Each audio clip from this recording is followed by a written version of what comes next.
So what do we think of the new Swamp Thing? Hey guys, before you get started, make sure you click that subscribe button.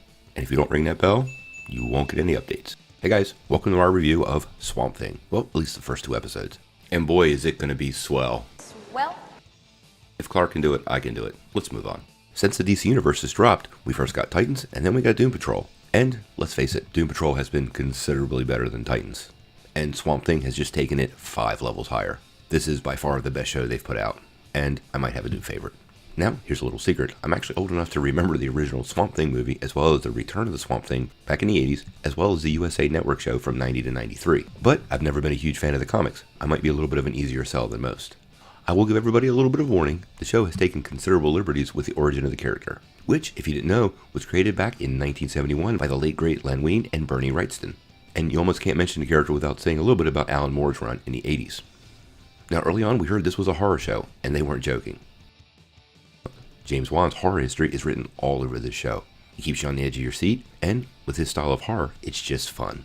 We're not going to do any spoilers here, so we're going to talk in rather high-level generalizations, because a ton happens in these first episodes. The pilot episode does an awesome job establishing the core characters that are going to carry us through the series. I really enjoyed Crystal Reed's Abby Arcane, who in the series is a member of the CDC's Epidemic Intelligence Service, has been called back to her hometown of Marias, Louisiana. We also get quickly introduced to Alex Holland, played by Andy Beam, who also is investigating the epidemic and who will eventually become our rather swampy hero. And probably my favorite actor in the show is Will Patton, who plays Avery Sunderland. I've always liked everything Will Patton's in, and there's something about him being a villain, because he kind of has kind eyes, and he seems like a nice guy, and then when he's not, he's awesome.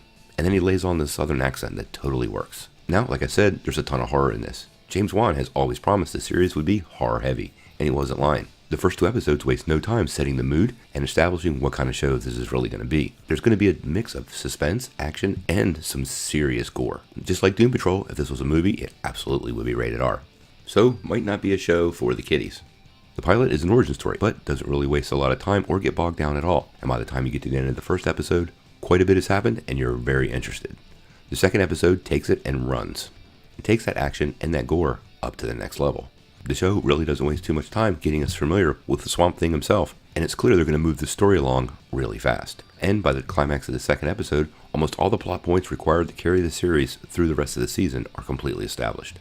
I was really satisfied with both episodes, and I think you will be too. Now, probably my only gripe about the show is some of the CGI. The show really does have a lot of CGI, and probably about 90% of it works absolutely perfectly.